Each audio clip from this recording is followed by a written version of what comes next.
The street committee will be now called to order. Madam Clerk, please call the roll. Alderman Conway. Present. Alderman Moore. Alderwoman Murphy. Here. Alderman Kotar. Here. Alderwoman Boyd. Here. Alderman Bosley. Here. Alderwoman Martin. Chairman Boyd. Present. 6 present. You have a quorum. Thank you. First board bill up is Board Bill number 40, sponsored by Alderman Vaccaro.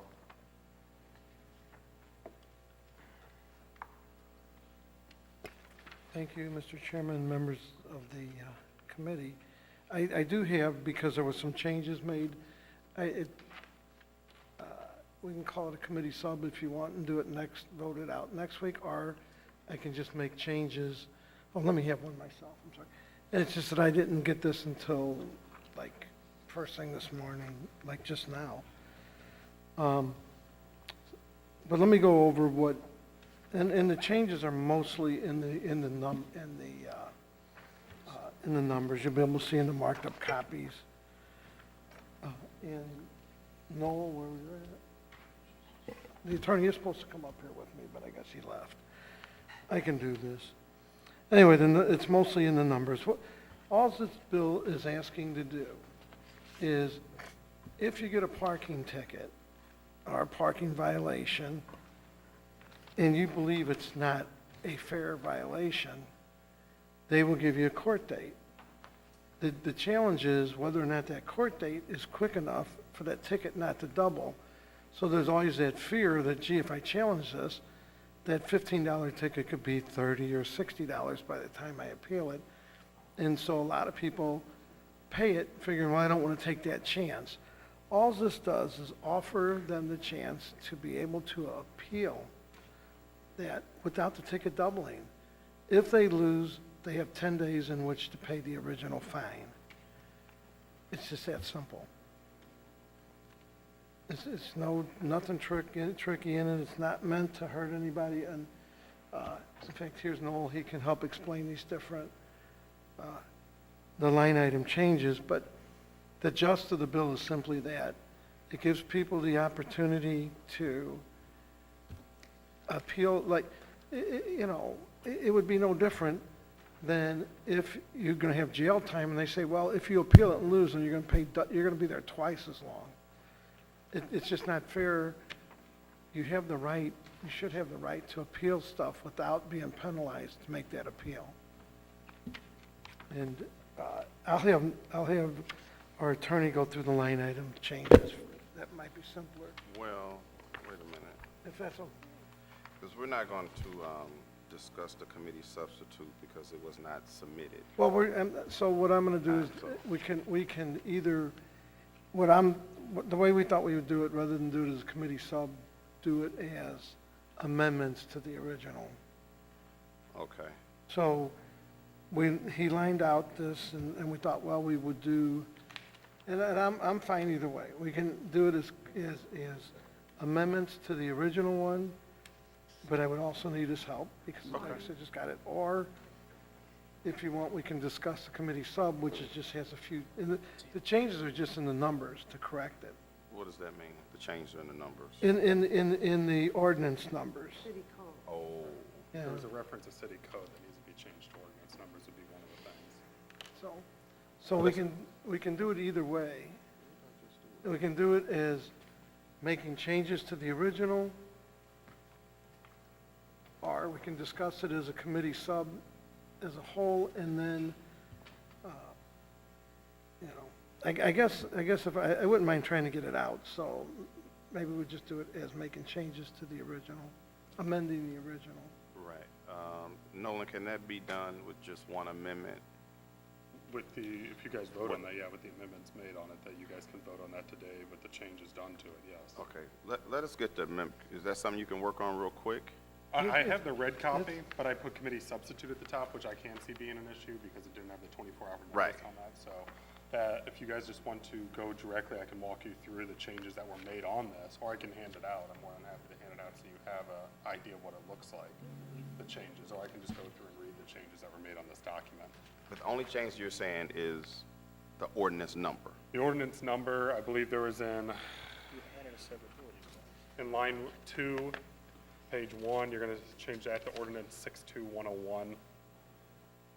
Under page 1, line 9, that will also be ordinance 62101.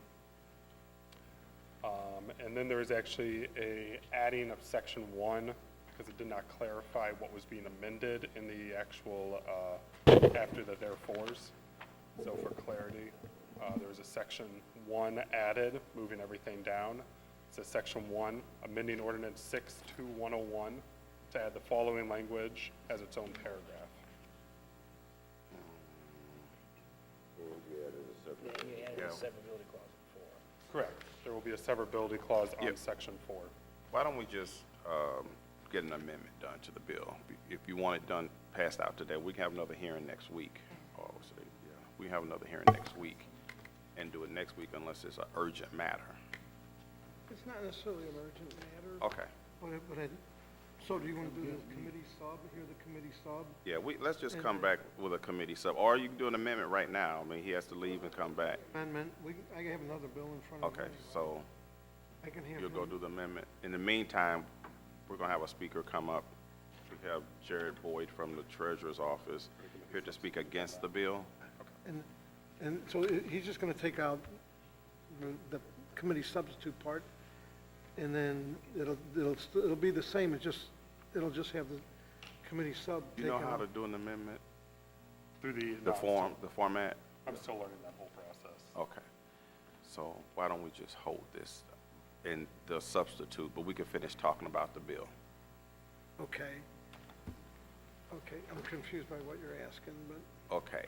The amendments have to be in a certain form. right. Okay. Nolan doesn't know that form right now because he's new. Okay, Okay, so he's not gonna have time to go do it and bring it back. But we can still talk about the bill.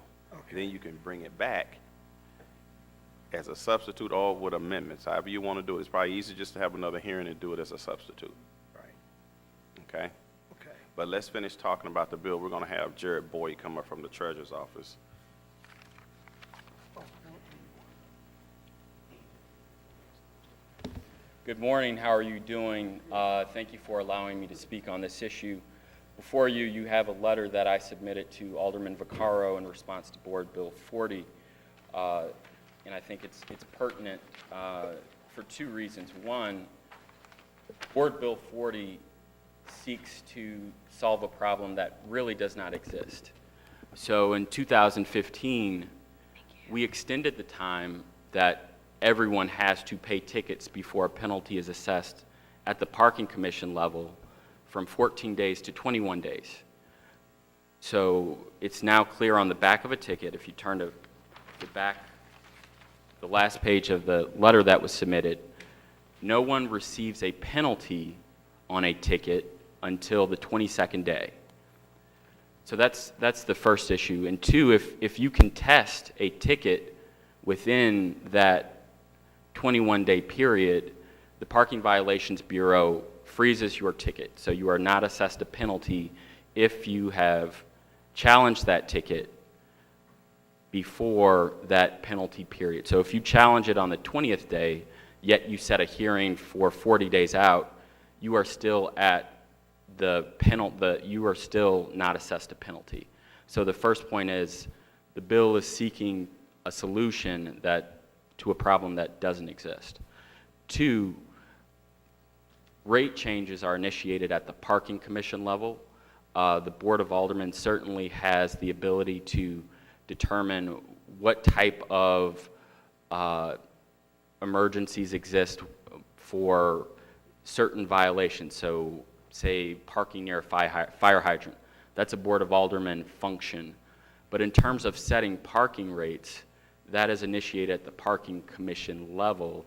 And the Parking Commission did recognize that certain citizens may have difficulty paying for tickets before they double. So 2 years ago, as I stated earlier, they extended the amount of time that citizens and visitors are provided before a parking ticket doubles or any penalty is assessed. So with that said, I'll entertain any questions on this bill or the way we assess penalties. Okay, Alderman Conway. So after I have my administrative hearing and you guys rule against me, how fast do I have to pay that ticket before it doubles? You are, even if you are outside of the 21-day window, After sure. I come in for the hearing and I lose, how long do I have to pay that ticket before it doubles? I think there is some time, I will have to go back. It's either 10 days, 20 days, or 30 days. I mean, there's some number there. And this is what this is addressing, in that you know that you got 30 days to go to, over to the circuit court to appeal that. And if I'm waiting that 30 days to decide whether to do a trial de novo or whatever the case might be, you're doubling me. And that's what this is addressing, is the period, that period that you still got time to appeal it to court and then pay the ticket without it doubling. If you're exercising all of your rights to challenge something that the government does, it's, you know, you shouldn't be penalized during that period of time. Yes, that's the way it, But you can't tell me the answer today that if I lose at the administrative, when it doubles or the penalties start kicking in. what I can tell you is No, if, I mean, it's yes or no. You can tell me how many days I have after I lose before it doubles.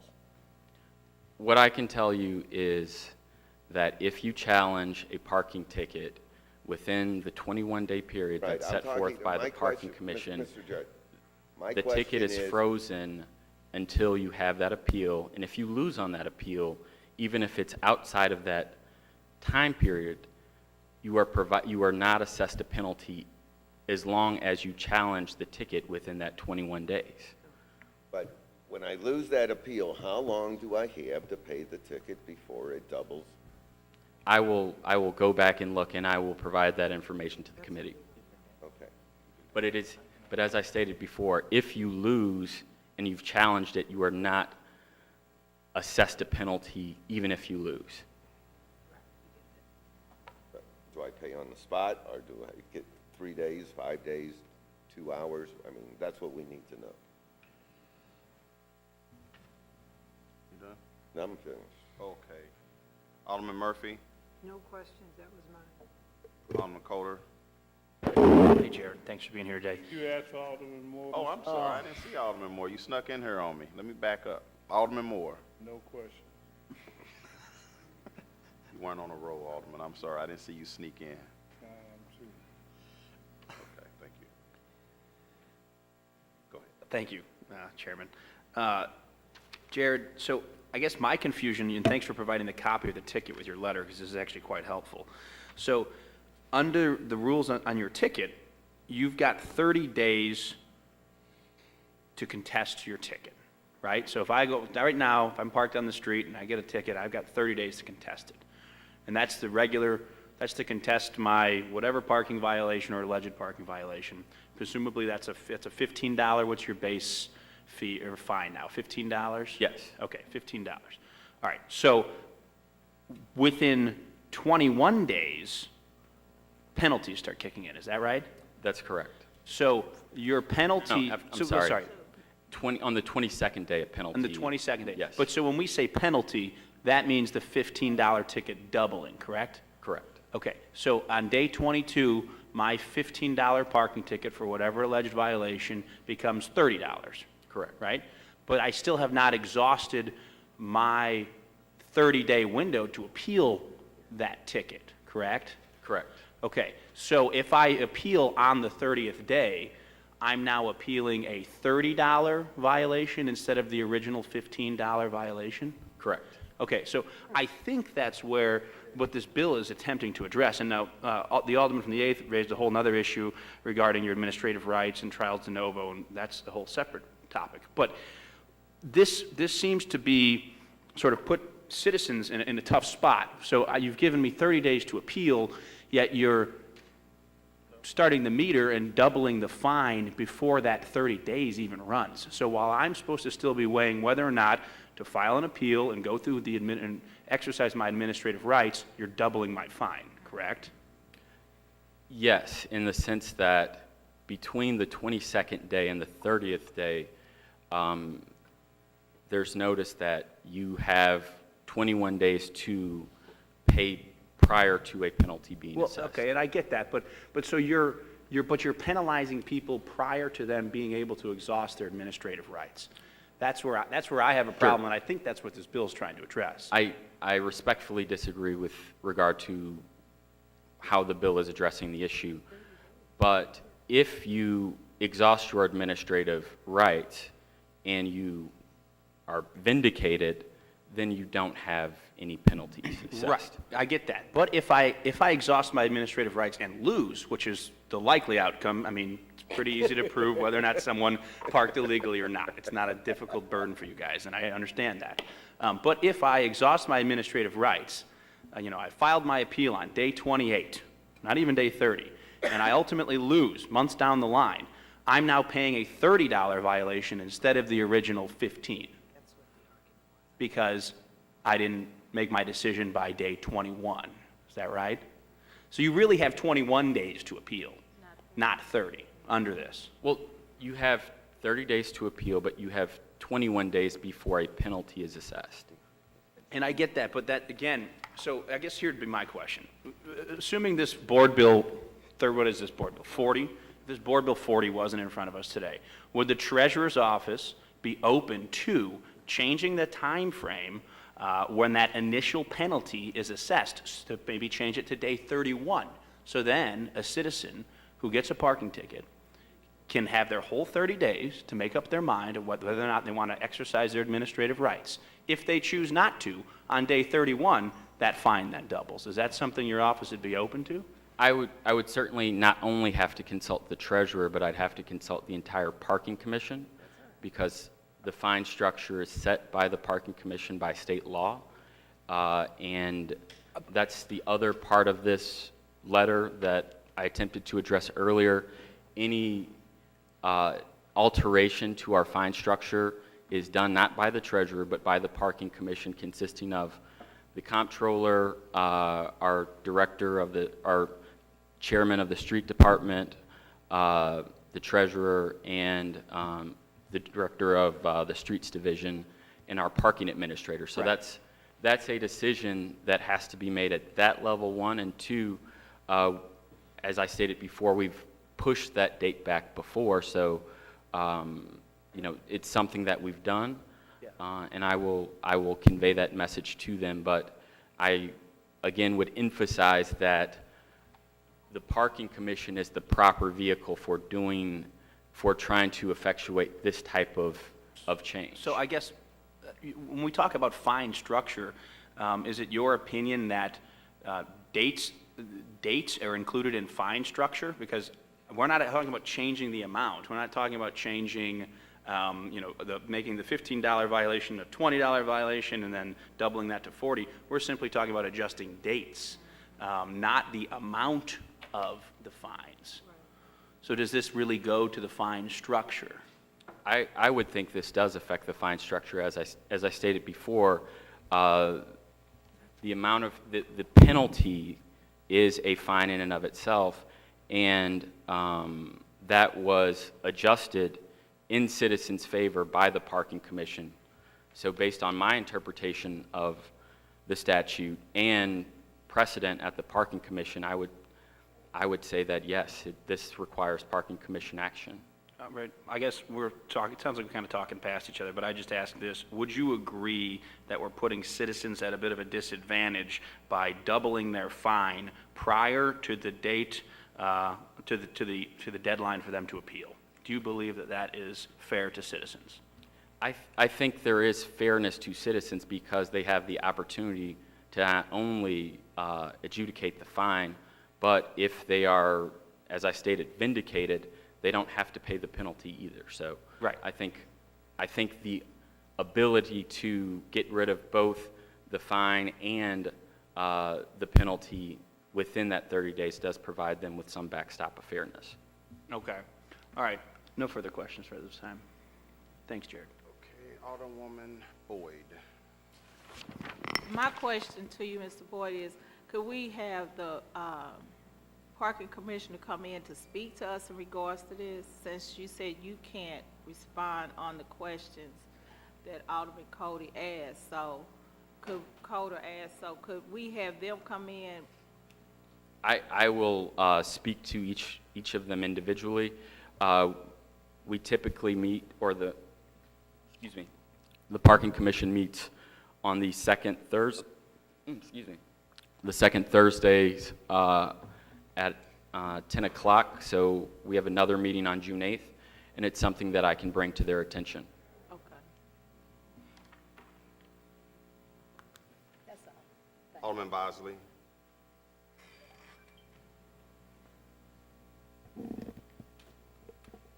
Good morning. I'm just trying to get a general understanding of how this affects the Treasury Department, period. Just with the extension of days, what are the cons? Sure. I did not run any kind of financial analysis of this, the implications of this bill. So, we, as I stated before, push back the time that people have before penalties are assessed by a week, and that was somewhat of a revenue neutral decision on our part, because at the same time we raised rates, but we also made it easier to pay for parking tickets, so we write considerably less parking tickets. So it wasn't done in isolation. It was done with several in the midst of other policy changes. I did receive some word from our Parking Violations Bureau. You do have 15 days to pay after a hearing before your tickets double. So if you can test your ticket on the 21 days before, or 21 days rather, after you are assessed a ticket, you have a hearing maybe 40 days after you're written a ticket, or wherever you schedule that ticket. You have 15 days after your hearing, if you are found liable, to pay that ticket before a penalty is assessed. I understand that, but I still don't get the cons. Sure. What is the big reason that you all don't want this to go to 30 days? I don't. It's not I'm not coming, I guess I'm more agnostic as to the concept. I'm more caught up in the procedure for advancing this concept. So usually when these decisions are made, or at least in my limited experience, we've had a lot of debate, or we've had adequate briefing at the parking commission level, and they're the people that typically commission a study of parking and rates and those type of things before this type of policy is implemented.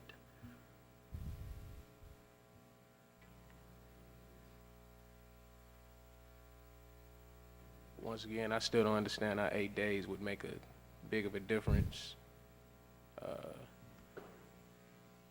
No further Sure. questions. Once again, I just wanted to know what the cons were.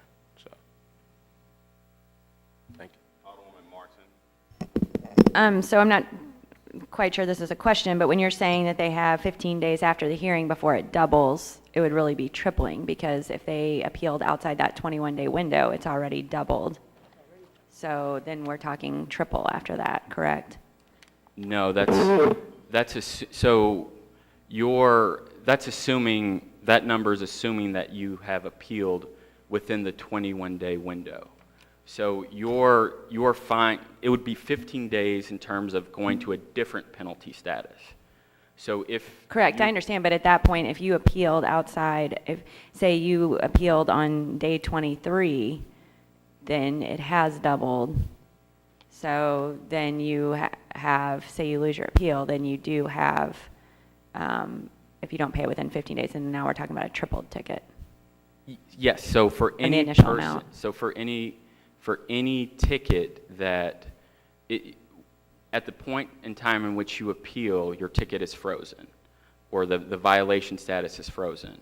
So if you challenge it in penalty 1 phase it will stay there and until 15 days after the hearing. So if you challenge in penalty 2 phase, maybe on the 30th day, then you would have 15 days until it would go to a different penalty status. Thank you. Jared, what's the next penalty status? So you challenged it on the 23rd day, so theoretically it's $30, right? And then you go to the appeal process and you lose. And then you have 15 days to pay the $30, right? And if you don't pay it in 15 days, what does it go to? It goes again, right? Triples, 60? doubles? It goes to 60? Yeah. Okay. And currently, as it stands, if you never appeal in 15 days, no, 21 days, it'll go to 30. On the 22nd day. 22nd day goes to 30. And then how many days before it doubles, or what is it, triple after that? 45 days? At, At 45? so 22, another 46 day, then it'll go to 60. Is that Believe right? so. Okay. From listening to the conversation, I guess I'm kind of caught in the middle of that 30-day versus that 22-day as well, as far as the logic. So that is something that hopefully can be discussed at the next Parking Commission meeting, so that we can get a resolve. And if there's committee members that would like to make recommendations, send those to me. I'll bring them to the Parking Commission or email them to them prior to the meeting. I do have a concern that potentially passing this bill may be usurping the authority of the Parking Commission. So I'm going to hold the bill. You'll come back. Jared, is there anything else that you want to say? That I look forward to certainly getting your input and taking that to the Parking Commission. Alderman Boyd is our newest member to the Parking Commission.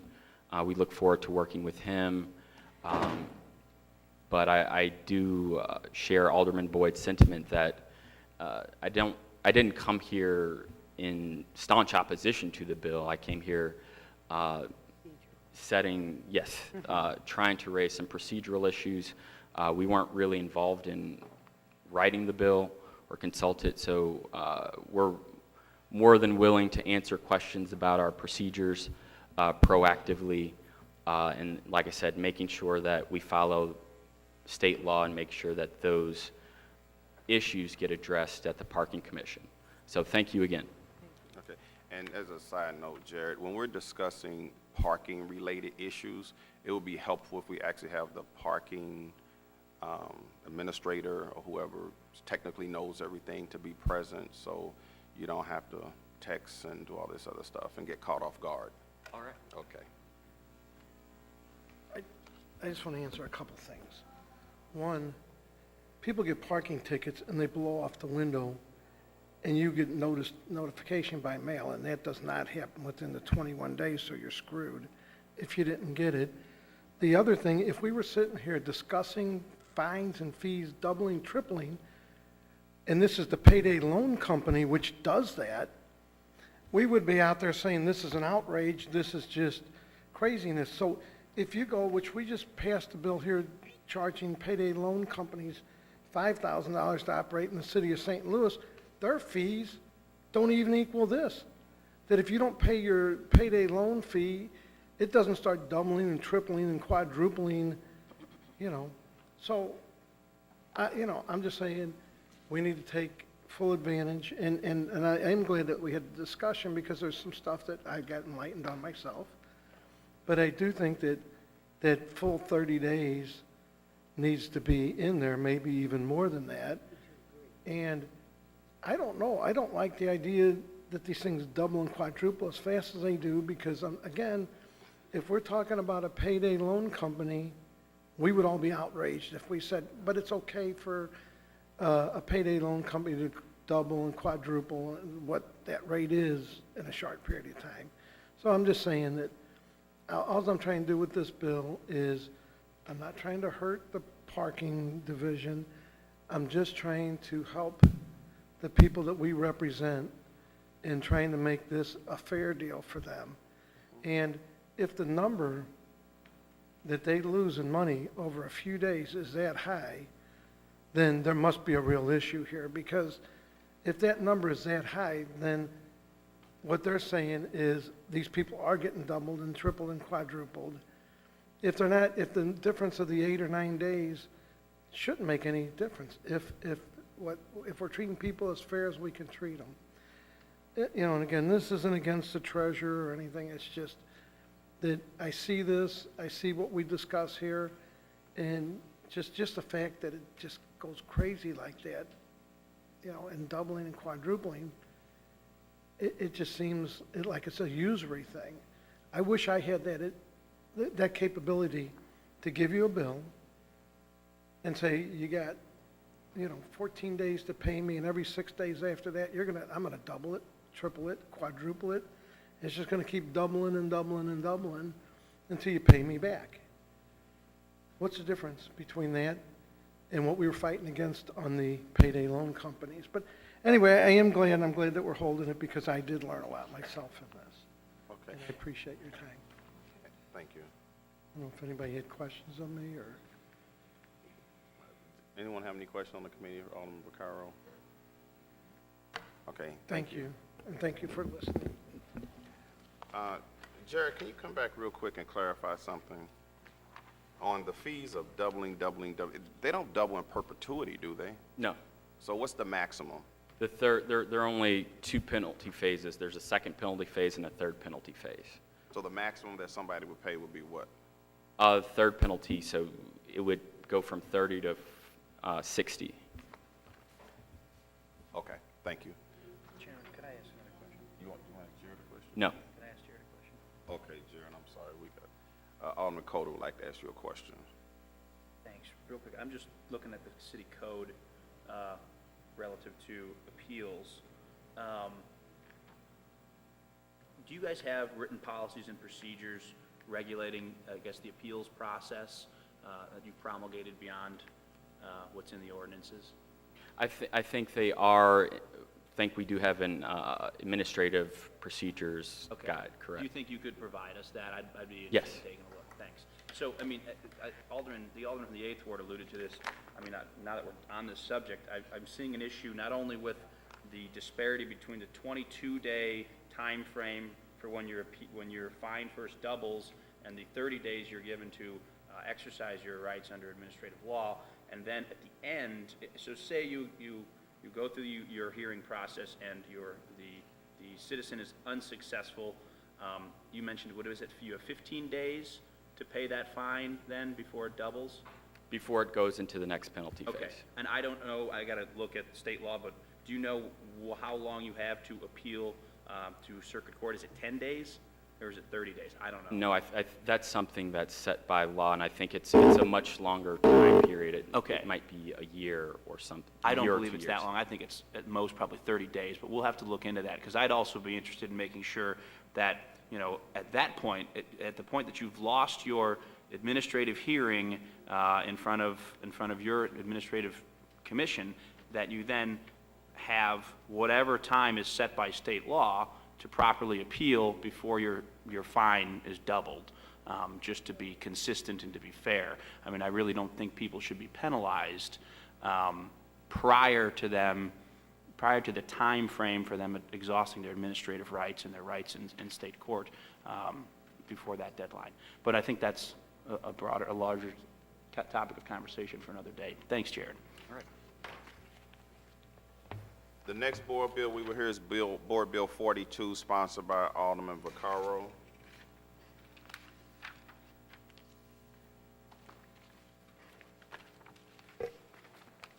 Once again, thank you. And, I'm aware that the cost to this is about I think it's about $320,000 is about what they take in, or they felt they would lose. I think although I don't see the fiscal note, we did do one, I just have to find it. But all this says is if you're a victim of a crime, your car gets stolen, and this happens a lot. Wait a minute, Alderman. We're on board bill number 42, which is authorizing director of streets to permanently close barricade, otherwise Oh, impede blood traffic on Mardel. Sorry, I'm on the wrong bill. I apologize. Wrong bill. Yeah, this one's pretty simple. Chick-fil-A's coming into the neighborhood. In order to keep the traffic off of Mardel, we're going to close off Mardel at the 250 feet off of Hampton. It'll be blocked off. Eventually, a gate will be put in there. It'll keep the Chick-fil-A traffic, which we believe will be a lot of traffic, at least we hope so, out of the residence neighborhood. And Chick-fil-A will be basically operating off of Hampton with a way to get out off of Mardel. And Mardel will be changed from a one-way street going toward Hampton. It'll be changed to a two-way street. And it'll be widened just a little bit, but we're working with Deanna on that right now. Okay. Alderman Moore. So you've checked with the fire department and all? Yeah, they actually, the street department checked with the police, fire, and all the different groups before, and we also met with the neighbors, and we had a meeting with the neighborhood. They're the ones that want it blocked because they can go around the alley. And although originally it'll be a temporary closing, if the neighbors, if the neighborhood as a whole don't throw a fit, then that'll become a permanent, and when it becomes permanent, there'll be a gate of sort put there that would allow fire and ambulances to come in. In the meantime, it'll be those foamy things that they could run them over if they wanted to. Is this a mixed-use street?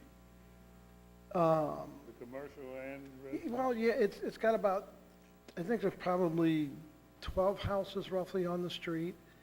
And then the biggest part of it is what now is the FYE, or for your entertainment building. Then it'll become Chick-fil-A. So that ground that Chick-fil-A sits on, are gonna sit on, is huge. And it's gonna bring a lot of traffic. It's the very first Chick-fil-A to come into the city. And you have petitioned the individual tenants, they agree to this? Yes, they're the ones that wanted it. So we had a meeting with the people in the neighborhood and the people on the block across the street from there at the Police Association Hall. And they're the ones, because we would have never accepted Chick-fil-A if the neighborhood itself didn't agree to it. And again, the type of barricade, Well, originally it's gonna be those, planters, well, no, not planters, I think it's those foam things, that stick up, they just go in the ground, they stick up.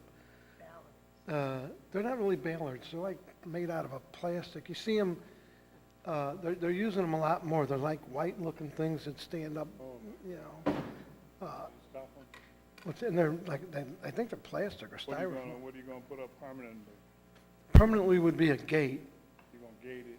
Yeah, permanently, if the neighborhood as a whole don't complain, then what we would do after the construction is actually put up a gate that, one of those, on a single pole, looks like comes off, like a pole going across the road. And it will allow traffic to get in there if a fire or an ambulance had to come in.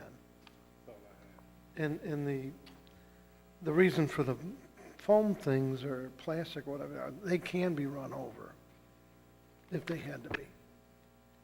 All right, that's all I Alderman have, Murphy. Mr. Chairman. Alderman Murphy. No questions, thank you. Alderman Kotar. No questions. Alderwoman Boyd. No question. Alderman Bosley. No questions. Okay. I have no questions. I'll entertain a motion to pass Board Bill 42 out of committee with a due pass recommendation. Been moved and second. Madam Clerk, please call the roll. Alderman Conway, Alderman Moore, Aye. Alderwoman Murphy, Aye. Alderman Kotar, Aye. Alderwoman Boyd, Aye. Alderman Bosley, Aye. Alderwoman Martin, Chairman Boyd. Aye. 6 aye votes do pass. Thank you, I appreciate it. And sorry about opening with the wrong bill. I got 3 of them going and all of them going in my head, so. It's okay. Thank you. Next board bill is Board Bill 39, sponsored by me. However, we'll have Ms. Michelle Smart talk about the parking division's budget. But before you start, is the parking supervisor not available? No, excuse me. No, he's not available this morning. No, the parking supervisor, the treasurer. No, she is not available this morning. Is she out of town? No, she is in a meeting. Was she aware of the meeting today? Yes. Okay. All righty, go ahead and present Board Bill 39. Okay. Board Bill 39. Good morning, everyone. Good morning. This is the Parking Division's budget for fiscal 2018. And I'd like to touch on some of the highlights of the budget for this year. First of all, I'd like to start with saying our total budget, which you can see in the board bill, which is $15,546,322, is a savings over last year's budget of $1.189 million.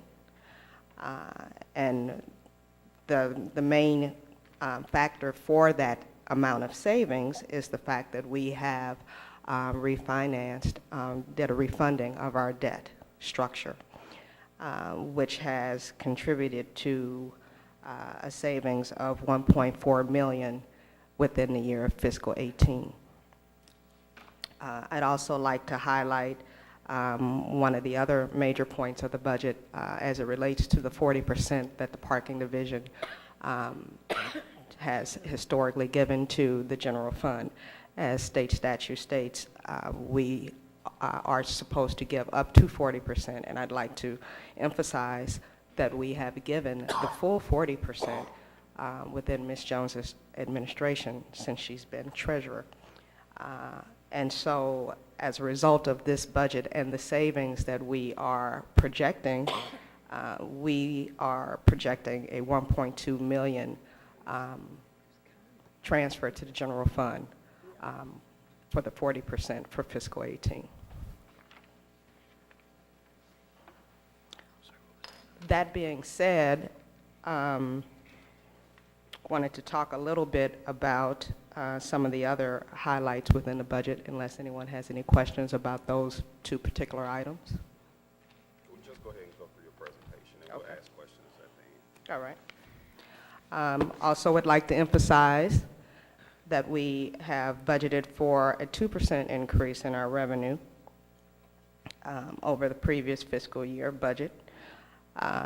Would like to indicate that even though we have rates that have, we've increased our rates as far as the meter rates are concerned, but that doesn't always equate into total increase in dollars, even though we are seeing some trending that is favorable.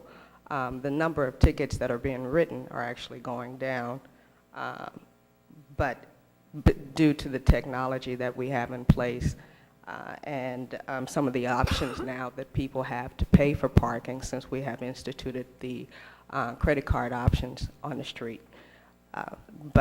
So we're seeing the ticket writing going down, but revenue is still, in some respects, able to increase based on some of the mixture that's involved with that revenue stream. As far as the expenditures are concerned, as I've stated, $1.189 million in savings.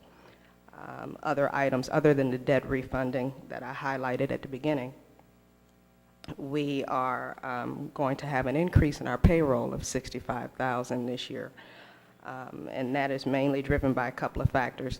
Even though fiscal 18 is a 26 pay period year versus fiscal 17, which was a 27 pay period year, that is a difference. You know, the number should be going down by $160,000 for that change.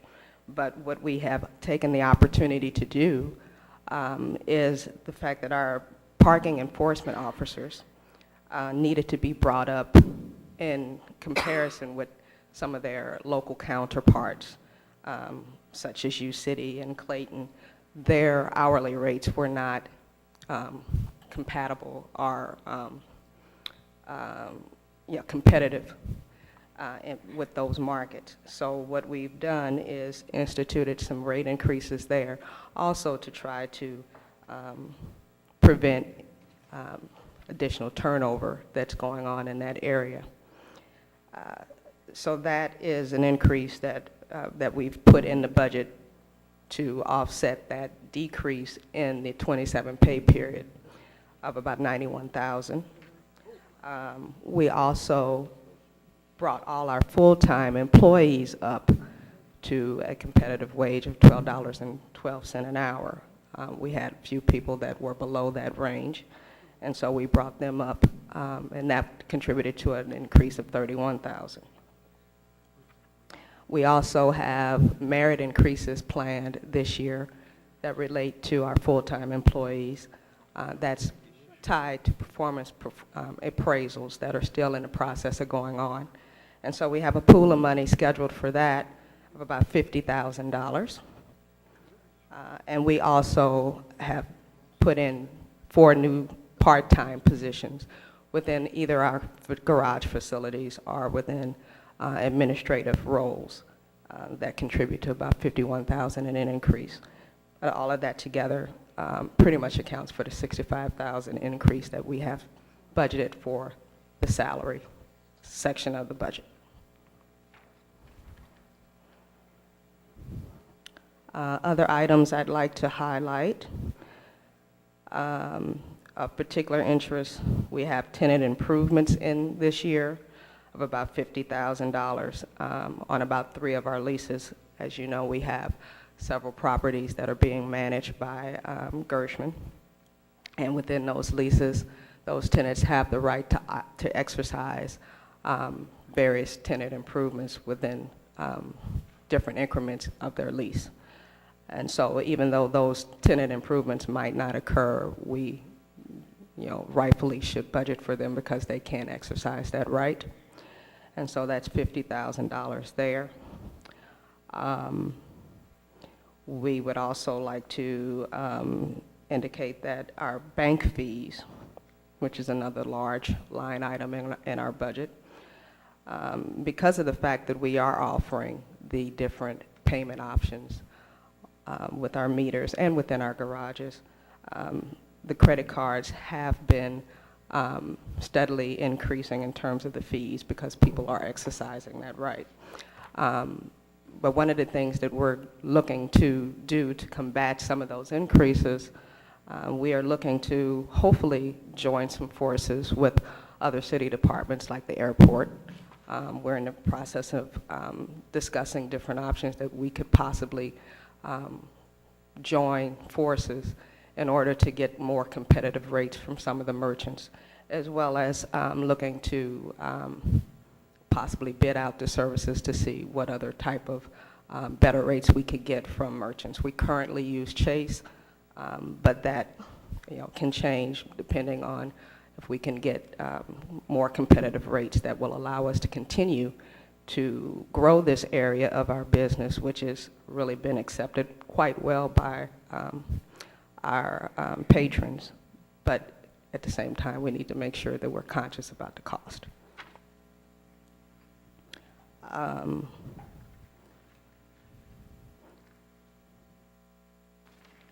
Other areas I'd like to highlight, we have a substantial amount that we're budgeting for Hudson Security, which we need to put those types of things in place, in particular in our garage facilities, to deal with different issues that we're encountering around the homeless or just safety in general.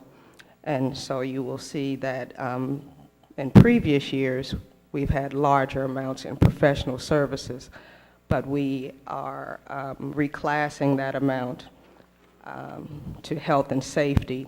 So you'll see like a $200,000 swing between those 2 categories, and that is why, and that is still a substantial increase because of that security feature that we need to provide in our facilities.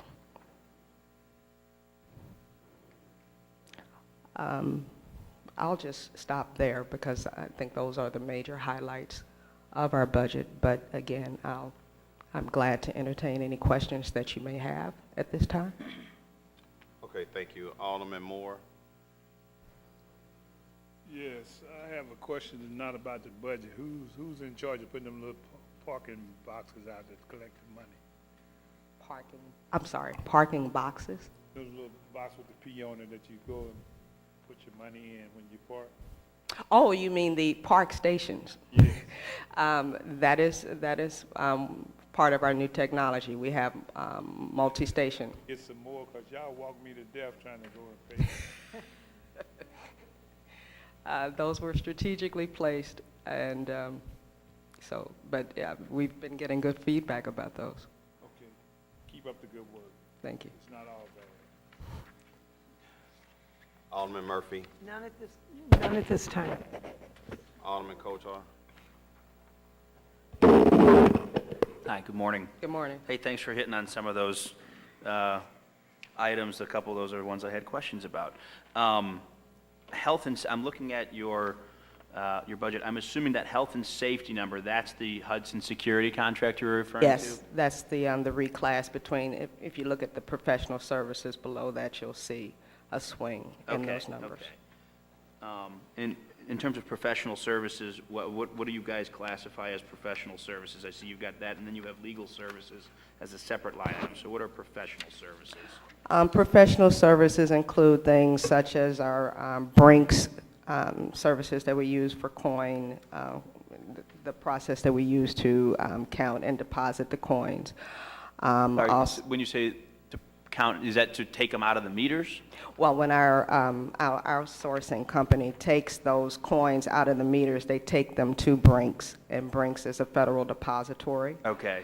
So they go through the process of recording all of that and depositing that into the bank and providing us reports for those, for that amount of money. So that professional services item is essentially, is that all Brinks? No, that's just one. Okay. We also have, like any type of professional outside services that are not legal, such as our financial management company. We also have the audit expenses with KPMG in that amount. Other things that are prominent in that area. Okay. And you mentioned audit services. How often do you guys audit yourselves annually?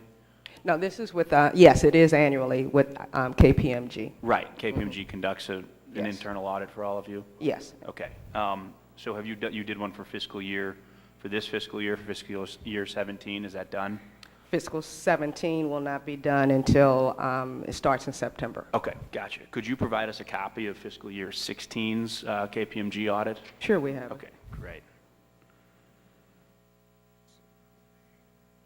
So that's for FY 16. Sorry, I'm jotting some notes. I want to make sure I can summarize all these Sure. for you. All right.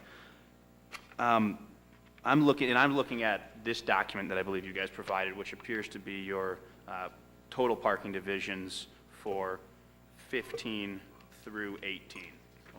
Because I didn't want to flip through all of these. This is very helpful. Thanks for providing this. Okay, so another section I was interested in is, what is new parking lots special? Okay, that area, that account deals with different things that might occur within the garages that do not qualify as capital type expenses, but are larger and not necessarily a regular operating type expense. This year, in that category, a lot of that is going to deal with putting in security cameras into our facilities, off-street facilities. Okay, so that is for non-capital expenses. That are above and beyond normal operating expenses. Okay, so is that entire amount, the 274,000, going towards security cameras? That is not the entire amount in there. There's also some directional signage type things that we have planned in the facilities as well. Okay. And then there are some other things that are in there, but those would be the two major. And is the parking division consulting with the police department on types of cameras they're purchasing and making sure they're compatible, and will they be patched into the real-time crime center? That is the function of our parking administrator, and I'm really not prepared to talk about the processes that they're going through, but I know that he will be going through a thorough process of putting that in. Okay, I'd be interested in knowing that, if the cameras are going to be compatible and sync nicely with what the police department's doing. I think that'd probably sure. be in everybody's best interest. All right. Outsourcing, gateway parking. I know, can you tell me a little bit about what functions they perform for the treasurer's office? Okay, yes. The outsourcing piece is mainly with Xerox. I think maybe that title might need to change, yeah. Sorry about that. Our outsourcing is with Xerox now. They take care of not only the collection of our maintenance, of our meters, but the maintenance of our meters as well. So, so that is what that expense represents.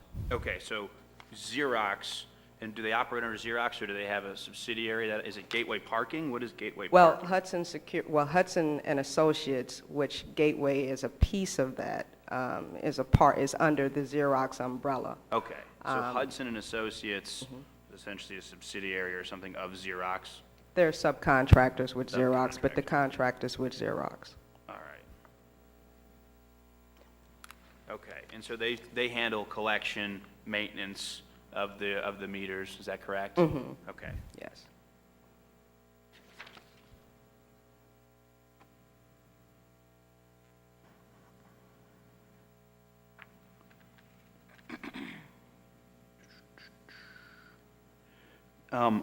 You mentioned in your bank fees, and I appreciate your explanation of the fact that you've seen an uptick in credit card processing fees as you've replaced meters and more people are using credit cards, which I think will obviously continue. What is the fee they charge? Is it a per transaction fee that they charge, or is it an amount? Well, there are levels of fees. There are the brand fees that are associated with Visa, MasterCard, Discover. Okay. There are also fees that the merchant themselves charge. And those are the ones that have more opportunity, you have more of an opportunity to change, because the brand fees are pretty much set in stone. Yeah. So we are looking to do some things around the merchant fees themselves. What is the merchant fee currently? Right now, it's 6 cents. Sorry, say that again? 6 6%? 6 cents. 6 cents per transaction? Transaction. Okay. And that's whether it's 10 minutes of parking or Doesn't 2 matter. hours of parking, it's 6 cents? Okay.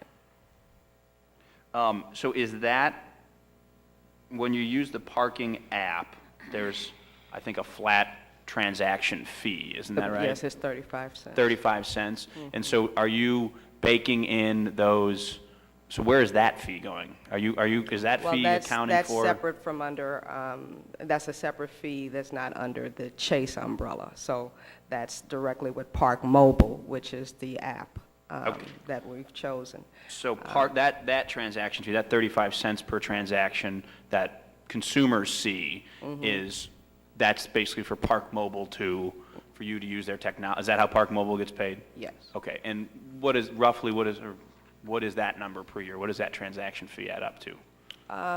That is roughly about, like about 145,000, somewhere in that ballpark. Okay. And presumably that fee will continue to climb as folks continue to adjust to the new technology and use their credit cards to pay for parking. The 35 cent is set in the contract for so many years. Gotcha. So, Do you know how many years are left on that contract? 2. 2 years? Okay. Do we anticipate that 35 cent fee will go up after the 2 years? We anticipate that we will look at those options when they become due and Okay. possibly, choose something that makes sense at that time. Great. Would you be able to provide us with a copy of that Park Mobile contract with Treasurer's Office? I will consult and see what I can do. Okay, thanks. All right, I think that's all I've got for now. I appreciate you being here and answering my questions. Sure. Okay, Alderman Boyd. My question is, good morning. Good morning. Thank you for giving us the information. The question I have, like you have security, do you all put out bids for security companies when it's time for their contract to come up? Or, Yes. and so this company continuously keeps doing the lower bids, or is this a different company from previous companies? that you Well, had? we were already engaged with some different services with them at the time, so we've, just kind of expanded some things that we needed to do. But when that contract is up, we will rebid it. Okay. And then you said that the merit increase, but could you give me the percentage of what you are looking for merit increase across the board? It's built in at 1.5 at the moment. But again, it will be spread based on performance evaluations. Okay, and then the pay rate on the parking enforcement officers, do you know what percentage you all were looking to bring them up? We did it based on years of service in comparison with, the competitive areas, and kind of looked at each. So it's in several levels of increase based on the years of service. What that percentage is overall, I apologize, I can't tell you what that is, but we looked at it by individual positions and years of service. Okay. And I think that's all I have right now, Alderman Boyd. Okay, Alderman Bosley. I have any questions right now? No questions, okay. I have a few questions, Michelle. Thank you for your presentation. You talked about parking enforcement salaries not being competitive. What's pretty much the competitive salary like in Clayton or U-City or what have you? Well, as I just stated, we were looking at, and this is the HR component that looked at this, but they looked at the years of service that went with a parking enforcement employee, as well as, what type of level, if they were supervisor or, non-supervisory. And so that is the process that they went through. Do you have, like, is it $11 an hour average? I mean, what are we talking They about? go anywhere from basically $13 an hour to up to as much as 15 or so. Okay. Did you want to add something, Jared? Sure. And just to give the committee some context, when the treasurer arrived in office, we did have parking enforcement officers that were making near minimum wage. So, we've gradually tried to bring them up, but at the same time, we've seen a high amount of turnover because we haven't rightfully invested in them as they have done for us. So ensuring that we can hold on to good people and we invest in those good people is something that we try to bring to this budget, because it's a difficult job.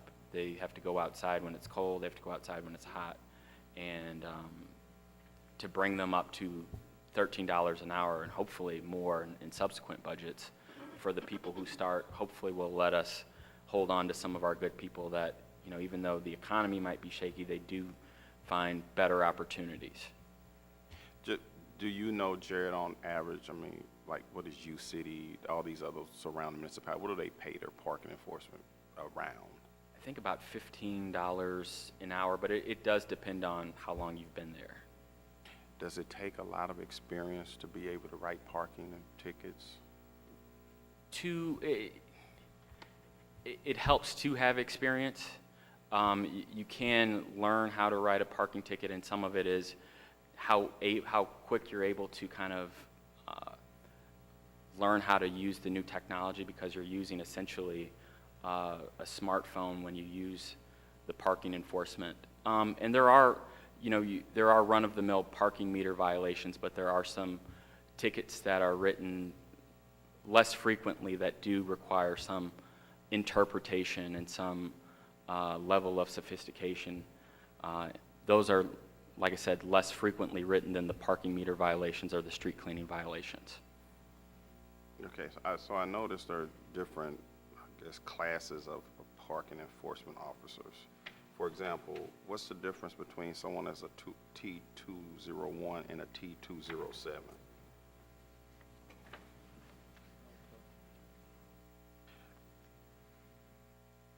I would have to go back and look at that, but typically they're classified by years of service. Okay. Let's see here. Where is the college fund money in this budget? What line item is that? Well, the OFE budget, I'm sorry. The OFE portion that Parking Division gives to them annually is down under the non-operating expense as miscellaneous, well, what is that? Project, down below, the 351,000. That includes everything for OFE, though. I'm looking on this. Yes. The first line that says projects to Okay, OFE. major projects, Yes. okay. Mhm. Okay, got you. So that's, That's everything, not just the, what's going to the college savings, but that's what parking is scheduled to give OFE based on OFE's budget that has been submitted. okay, so if we want to know what the salaries were for the employees, we'd have to go to the treasurer's budget. Is that right? Yes, there is a separate budget for OFE, 1116. And that's in the actual general revenue budget for the Yes. city? Okay. Yes, it is. And so out of the 351,000, how much actually goes for scholarships? The seed money that funds the accounts for the new kindergarten class is about 175,000. 175,000. So that would get you, is it $50? Yes, it's $50 per kindergarten. So, is my math right? That would be 350,000 scholarships? That's a lot of scholarships, $175,000. Yeah. So you're doing, the projection is 350,000 scholarships. We don't even have that many students in the public schools. $50 goes to each account, so. That's not making sense to me. Something's not right with that number. It's 3,500 students. So every year, this money is added to their account. The new kindergarten class, every new kindergarten class each year gets the $50 seed money. Okay, and that's how many again? 3,500 students. So 3,500 students, that means you only need 1,750? 1,750? How much money do you need for 3,500 kids? Maybe my math is not working right. I'll have my, You don't need $3,500, right? It's only $50 per child. You have 3,500 kids. Sure. I believe the seed money is $175,000, but the transfer also reflects not just that seed money. The OFE is larger than the college kids program. So that money, the seed money, the $175,000, then there is one person who administers the college kids program. Then there's someone else who does all of the OFE programming. So that consists of the free financial literacy classes, any financial literacy above and beyond college kids, running the Financial Dignity Center. That person is a separate employee in terms of what they do. So there are two city employees in the Office of Financial Empowerment, and then there is a nonprofit in the Office of Financial Empowerment that's not paid for with city dollars, that's raised through private funds, and that person is there to help people run their credit, to help people with individual budgets, and so forth and so on. So we realize we do need to do a better job of kind of explaining the Office of Financial Empowerment, but it's bigger than the college kids program. So that's why the expenditure isn't just the $175,000 for the seed account. but it also includes the salary for the person who goes to every single charter school and public school and deals with those accounts, not just for the kindergartners, but for the first graders, because we're talking about over 6,000 accounts with parents who make deposits on the accounts, parents who, or kids that receive different financial incentives for the account. So it's a pretty time-consuming process. So in addition to that 175,000, kids are eligible for attendance incentives that are paid for by private funds and charitable funds. So it's a public-private partnership. And this donation, or this transfer doesn't, like I say, reflect just college kids, one, and it doesn't reflect all of the investment that's poured into the Office of Financial Empowerment. We have, like I said, we've raised funds for a nonprofit, and we've raised funds for additional incentives for the kids above and beyond what the initial grant is. Jared, pardon my ignorance, I'm just confused. So the $175,000 you're calling seed money? 3,500 students times $50 an account is 175,000. Yes, and the reason we call it, 3,500. the reason we call it seed money is That's because 3,500 kids, right? Yes. How much is the seed money? $50. Okay, $50 per kid. Okay, maybe I'm sorry. That's where I'm off. Okay, all right. I lost my decimal point.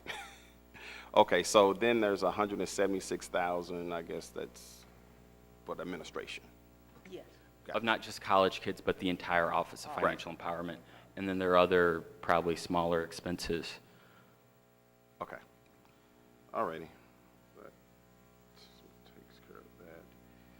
And so the professional services, that was kind of like the security and stuff you were talking about, Michelle?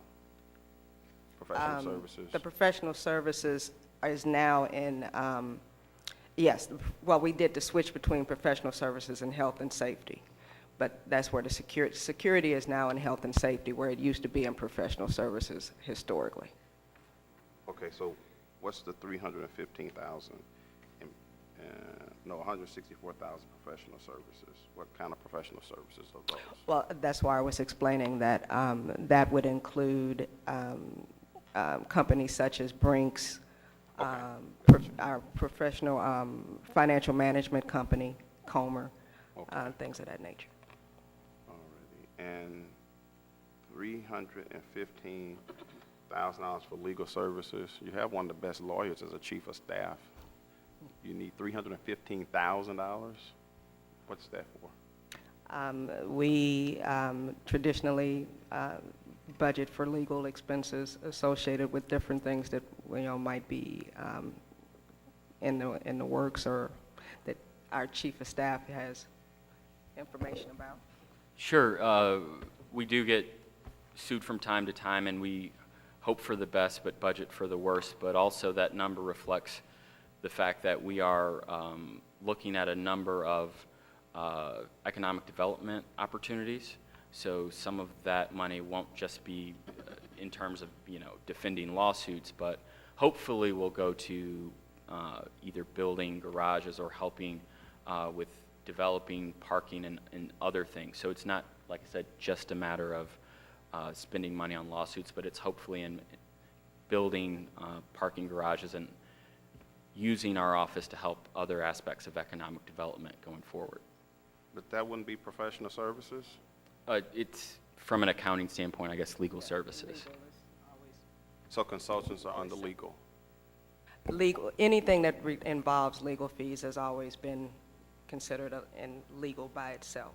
So, I mean, if you hired a developer to do a project for you, that's more of a consultant, not a lawyer. So you would book it under legal fees? That would be professional. Okay. Yes. All right. And the major projects, tell me again, $351,000 major projects. As we said, that's just all what's been budgeted to be transferred to the Office of Financial Empowerment. Oh, okay. That's it. I'm looking two different ways. Okay, got that. And travel, $20,000 for travel. Talk about the need I'll For defer to $20,000 our for chief of travel. staff for that. Okay. Sure, that is for the entire office, and it helps in terms of professional development. A lot of our ideas about parking and economic development come from conferences, and in addition to that, all of the travel records are filed timely with the clerk's office, and we put them on our website. So, you know, that travel is a very small portion of the budget, but it does help our office stay in touch with issues in parking. Most recent trip was a trip to the International Parking Institute conference, which we go to learn more about cutting-edge parking, and was an integral part of our decision to upgrade parking meters. So going out, finding the best practices is something that we've attempted to do in the office.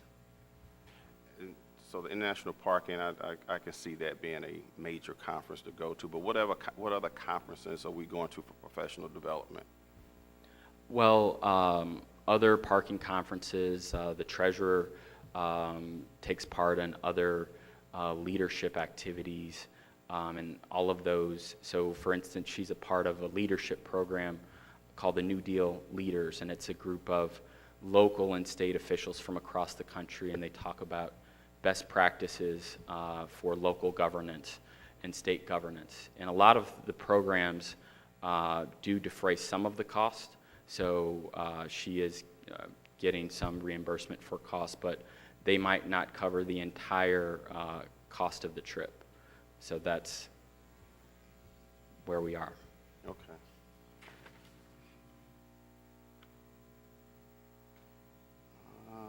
Let's see here. You know, the summertime is kind of like peak time for parking enforcement, but how many employees do you guys end up hiring over the summer season? For parking enforcement, we have 32 parking enforcement positions. That are seasonal? No, that's year-round. Oh, I thought you guys hired No, extra we people don't, during the it's, summer. the staff is consistent year-round. So who do you do pay performance with? The per performance positions mainly are related to event workers in our garages for all the different, you know, baseball, hockey, all of those different things that occur that require event-type workers to staff. Okay. Tenant improvements at the Argyle Garage, what are those? As I was saying, we have our property management company, Gershman, and we have different properties that are being managed by them, and within those leases, it's written that at certain times they have the right to exercise an option to do tenant improvements on the property. So looking at the lease structure and knowing what can be exercised in fiscal 18, that's why those monies are there. That's not to say that they would, it's not sure if they'll exercise those rights or not, but that is the worst case scenario. Okay, so that's the same for the Shoto building where you project almost 98,000? The Shoto building is mainly due to us budgeting to have certain improvements made within that building, which is carpeting and painting and things of that nature. Okay. The new parking lots.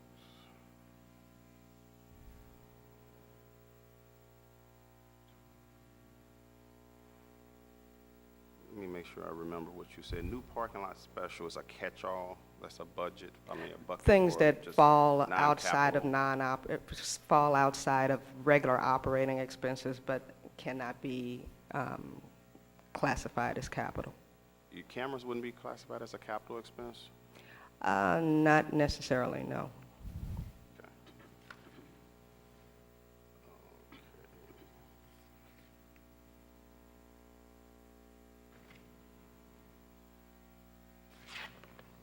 Okay, I have a few more questions on my cheat sheet.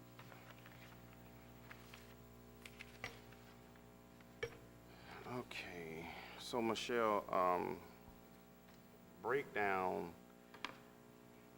the budget, when you don't actually spend all that you say you're gonna spend that you budgeted for, what happens? Let's say there was $500,000 left over from your original budget. What happens?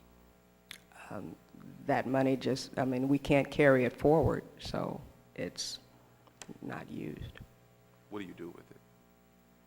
There's nothing that we can do with it. I mean, if we don't spend it, we lose it.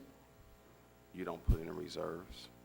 No, we are not allowed to put it in reserves or carry it forward of any of that nature. So if you have $1 million more in revenue, then how do you break that down? Well, if we have $1 million more in revenue, of course, we would experience that. That's the other side of the coin. If we get more money from a revenue perspective than we budget, of course, we don't turn that away. I mean, that's the positive. What do you do with it, the extra $1 million? How do you break it out? Well, our revenue is put in as, non-restricted revenue. So, so then we have more non-restricted funds that have been deposited into our accounts. So how do you share with the city then, that 40%? Because I don't understand how that matrix works. Well, at the end of the year, when we go from a cash basis to an accrual basis of accounting, and we're preparing for the audit, if we had additional revenue of that nature, of course, that comes into the whole calculation of what makes up the 40%. So again, theoretically, if you had an extra $1 million, then the city would get $400,000. Is that correct? Not necessarily. It would depend on the expenditure structure, because you have to look at it as a net profit. Okay, so you've profited $1 million, but you say the city still wouldn't get $400,000 of that. If that was our net profit, which is revenue minus expenditures, yes. Right, yeah. But it's not just straight revenue calculation times 40%. What is it?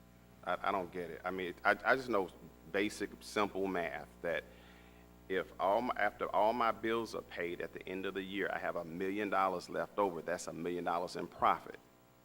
If yes, okay, so you're looking at it from, yes, you have all your bills paid against whatever money that you have received.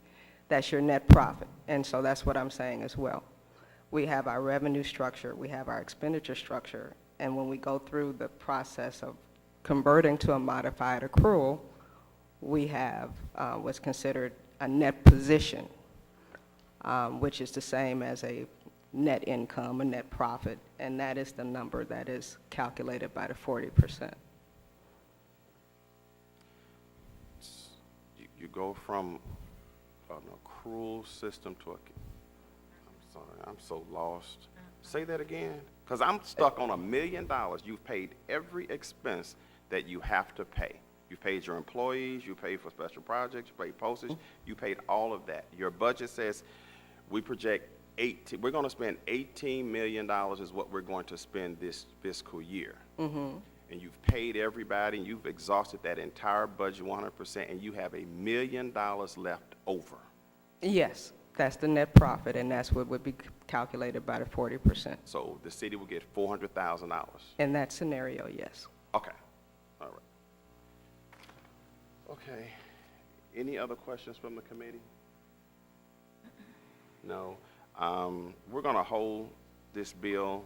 I would like to speak with the treasurer and the parking administrator. So the next scheduled hearing potentially will be next Tuesday. Can you let me know if they will be available? I can. Okay.